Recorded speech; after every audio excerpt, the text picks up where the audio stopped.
오늘의 사연 시작합니다. 안녕하세요. 저는 30대 초반, 평범한 중소기업에 근무하고 있는 직장인 여성이에요. 내년 꽃피는 봄이 오면 예비 신부가 될 예정이었는데 아주 사소한 사건을 계기가 되어 파혼을 하게 되었습니다. 사실 처음엔 많이 힘들었어요. 뭐 그렇다고 헤어진 남자친구에 대한 미련이나 감정이 남아서는 아니고 그동안 아깝게 허비한 제 시간과 노력들이 너무 아깝더라고요. 하지만 그런 것들이 아깝다고 해서 눈에 뻔히 보이는 지옥문을 열기에는 너무도 황당한 생각을 가지고 있는 남자친구와 예비시모였네요. 저보다 4살이 많은 남자친구랑은 연애하면서 한 번도 싸운 적이 없을 정도로 사이가 정말 좋았어요. 결혼 준비하면서도 서로 뜻이 잘 맞아 크게 마찰 없이 준비했고요. 이때까지만 해도 천생연분이 있다면 그건 바로 우리 둘 사이를 두고 말하는 게 아닐까 싶었으니까요. 어느덧 집도 계약하고 대부분의 준비가 끝났을 때 마지막으로 남자친구와 함께 핸드폰으로 신혼집에 넣을까 전을 고르고 있었습니다. 그러던 중 정말이지 우연찮게 남자친구와 남자친구 어머니가 나눈 카톡 대화를 보고 말았죠.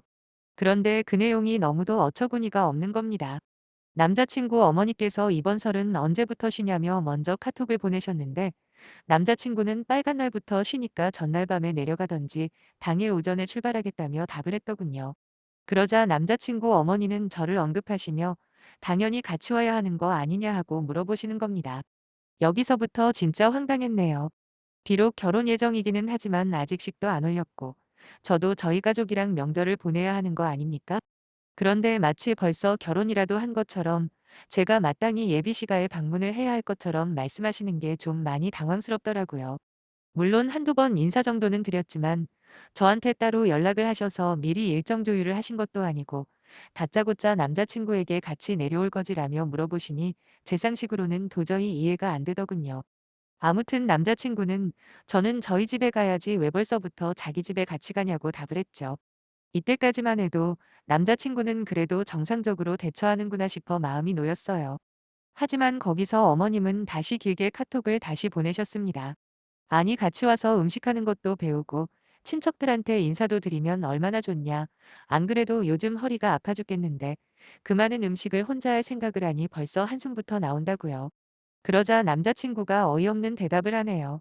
이번 명절만 고생하면 다음 추석부터는 며느리가 다 할 거니까 엄마는 그때부터 쉬기만 하면 된다고요.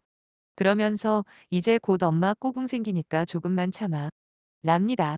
여기까지 읽고 전 너무 화가 나서 손이 막 떨리더라고요. 남자친구의 막말은 거기서 그치지 않았어요. 남자친구 어머님이 저를 언급하면서 일머리는 어느 정도 있냐고 물으시는 거예요. 아무리 가르쳐도 못 알아들으면 자기만 속 터진다고 일은 과연 잘할까 걱정된다고 하시니까 남자친구는 제가 말귀는 잘 알아듣는 편이라 금방 배울 거라고 아주 감사하게도 제 칭찬까지 빼놓지 않더라고요. 이후에는 그럼 이번 명절까지만 마지막이라 생각하고 고생하시라 설날 지나고 시간 내서 저 데리고 인사드리러 간다는 말을 끝으로 대화는 끝이 났어요. 그 대화 내용을 보고 나니 너무 화가 나고 어처구니가 없어서 남자친구에게 따지듯이 물었습니다. 도대체 나를 뭐라고 생각하냐고요. 내가 지금 너네 집 종년으로 팔려가는 것도 아니고 우리 집은 없는 거냐 화를 냈죠. 솔직히 명절 음식 도와드리는 건 충분히 할 수 있는 일이지만 왜 그걸 나 혼자 할 거라는 식으로 말을 했는지 모르겠다. 그럼 내가 음식 도맡아서 한다 치면 너는 뭐 하고 있을 거냐 하며 속사포처럼 쏴대니 아무 말도 못 하더라고요. 너는 여태까지 니네 엄마 한 번도 도와준 적도 없는 것 같은데 네가 무슨 권리로 니네 엄마한테 나를 꼬붕이라고 부르냐. 정말 너무 화가 나서 참을 수가 없다고 그랬습니다. 그러나 남자친구가 한다는 말이 자기 엄마가 명절만 되면 너무 힘들어한답니다. 거기다 우울증 증세까지 있다면서 자기는 그저 엄마가 힘들어하니 기분 맞춰주려고 그렇게 말한 거라 둘러대더군요. 그러면서 어차피 말만 그렇게 한 건데 왜 그렇게 오바하냐. 설마 자기가 진짜로 저 일 시키겠냐고 장난스레 말을 하는데 솔직히 그 태도가 더 짜증이 났습니다. 제가 어디 모자란 것도 아니고 시키면 시키는 대로 할 거라 생각했을까요? 그리고 자기 엄마가 명절 때마다 힘들어하고 우울증까지 올 정도면 기분 맞춰준다는 핑계로 없는 말을 할 게 아니라 자기가 직접 가서 도와드리는 게 맞잖아요. 며느리가 무슨 일하는 기계도 아니고 그리고 꼬붕이라니요. 제가 남자친구와 결혼을 하려는 이유가 좋아하는 남자랑 오로지 내 가정을 꾸려가며 나중에는 아이까지 낳아서 행복하게 살려는 거지 시어머니 꼬북 노릇하면서 명절에 음식하려고 하는 게 아닙니다. 그런데도 정작 뭐가 문제인지 파악조차 못하는 남자친구의 웃는 얼굴을 보고 있자니 너무 화도 나고 기분이 더러워서 집에 간다며 자리를 박차고 나왔죠. 집으로 돌아오는 내내 많은 생각을 했습니다. 저런 사고방식을 가진 남자와 결혼을 하는 게 맞는 건가 하고요. 그 후로 남자친구에게 여러 번 연락이 왔지만 하나도 대답하지 않았습니다. 저한테 생각할 시간이 필요했거든요. 사실 마음 같아서야 당장이라도 때려치고 싶었지만 그렇다고 너무 성급하게 결론을 내리는 것도 아닌 것 같아서 며칠 동안 진지하게 고민을 해봤어요. 그리고 마침내 복잡했던 머릿속이 정리가 되면서 파혼을 해야겠다 마음을 먹었네요. 사실 계약금 걸어놓은 게 한두 개가 아니라 이것저것 취소하고 돈 날릴 거 생각하면 아깝기도 했지만 이대로 결혼해서 저의 남은 인생을 고봉 취급이나 받으며 살 바에는 그냥 푼돈 날리는 게 옳은 판단이라 믿었거든요. 제가 원해서 파혼하는 거니 아마도 위약금을 제 쪽에서 낼 확률이 높긴 하지만 그런 금전적인 손해를 보더라도 무조건 여기서 접어야겠다 생각해서 저는 남자친구에게 이별을 통보했습니다. 남자친구는 그게 무슨 소리냐며 펄쩍 뛰더라고요. 그러면서 자기는 다른 뜻 없다고 100% 진심이 아니라 그냥 어머니 기분 좋으시라고 한 말이니까 제발 한 번만 믿어달라고 애원을 하는데 제 생각은 조금도 변하지가 않았어요. 이미 신뢰가 깨진 상태인데 다시 예전으로 돌아가는 건 불가능하다고 말해줬습니다. 거기다 너는 비록 다른 뜻이 없었다고 해도 니네 엄마는 분명하게 진심이었다고 알려줬죠. 결혼도 하기 전에 내 의사도 한번 물어보지 않고 벌써부터 와서 음식하는 거 도우라고 당당하게 하시는 걸 보면 절대로 그냥 하신 말이 아니지 않냐 되물었더니 그제야 남자친구 본인이 생각해도 제 말이 맞다고 생각했는지 아무 말이 없더라고요. 그리고 나서 저희 부모님께도 말씀드렸습니다. 처음에 파혼하겠다는 말을 듣자마자 이해가 안 된다는 표정으로 쳐다보시던 부모님도 제 이야기를 끝까지 다 들으시고는 제 결정이 맞다고 해주시더군요. 특히 저희 엄마는 얼굴까지 달아오르실 만큼 화를 내시면서 그런 정신 나간 집구석이 어디 있냐고 어디 남의 집 귀한 딸을 씩도 올리기 전에 불러서 부려먹을 생각을 하냐고 화를 내시더라고요. 그런 정신머리가 온전치 못한 집구석에 시집 보낼 뻔했다니 하마터면 큰일 날 뻔하셨다고 그 후로는 솔직히 쌍욕도 많이 섞어서 하셨는데 여기에 그대로 적을 수는 없겠네요. 아빠 역시 몹시 화를 내시긴 마찬가지였습니다. 하지만 화가 나신 포인트는 엄마와 좀 달랐는데 남자친구 어머니가 명절 우울증에 걸린 거 자체가 문제라고 하셨어요. 얼마나 집안 식구들이 안 도와줬으면 명절만 오면 우울하냐는 거죠. 저희 집 같은 경우에는 보통 명절에 딱히 별다른 거 하지 않아요. 가까운 데 사시는 작은아버지네 가족들이 저희 집에 오면 많지는 않지만 맛있는 명절 음식 해 먹으면서 재미있는 영화를 같이 보거나 서로 못다한 이야기를 하며 편하게 보내거든요. 그리고 결정적으로 집안일 대부분은 아빠와 작은아버지가 모두 하십니다. 물론 음식을 준비하는 건 엄마와 작은엄마가 하시고요. 하지만 그 전 단계인 재료 손질이며 장 보는 것부터 집안 대청소까지 각자 맡은 역할을 나눠 후다닥 해버리다 보니 크게 힘들다는 생각을 못 해봤어요. 그저 온 가족이 다 모여서 즐겁게 보내는 명절인 거죠. 그런데 남자친구 집안을 언급하시면서 안 봐도 다 보인다고 하시더라고요.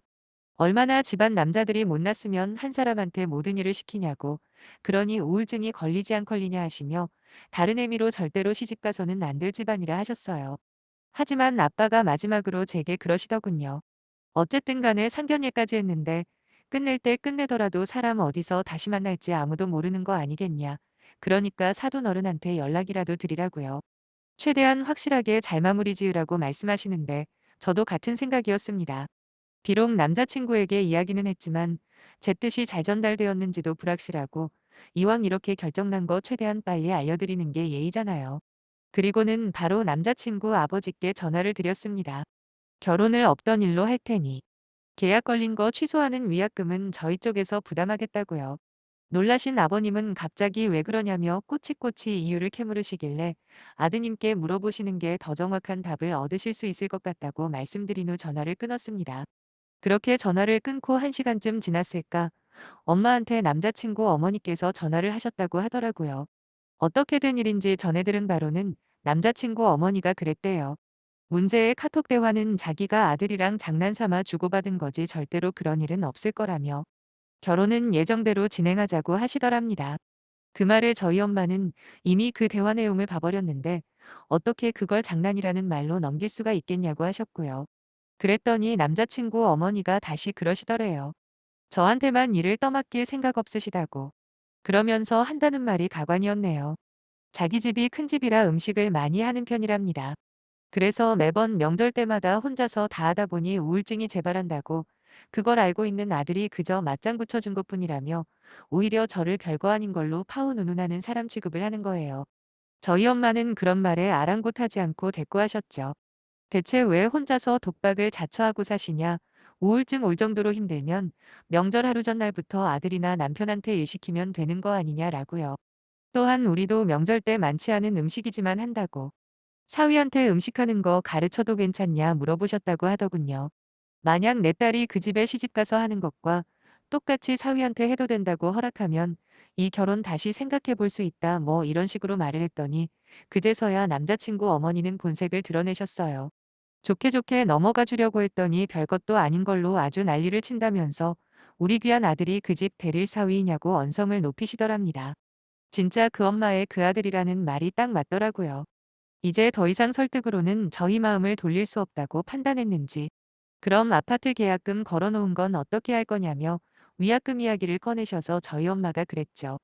이미 대릴 사위 언급에 화가 날 대로 나신 엄마가 위약금 물어줄 필요 없다고 그냥 이참에 제 앞으로 아파트 매매하겠다고 하시는 겁니다.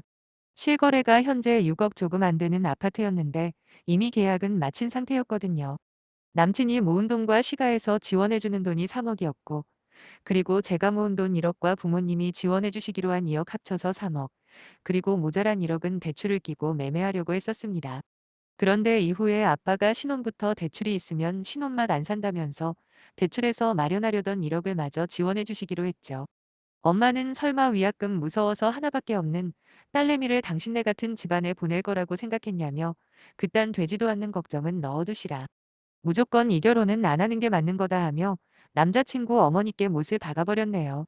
그러자 이도저도 도무지 답이 안 보였는지 이건 경우가 아니어도 한참 아닌 거 아니냐. 어떻게 말 한마디 잘못했다고 결혼을 엎을 수가 있냐고 하시며 한참을 투정 아닌 투정까지 부리셨답니다.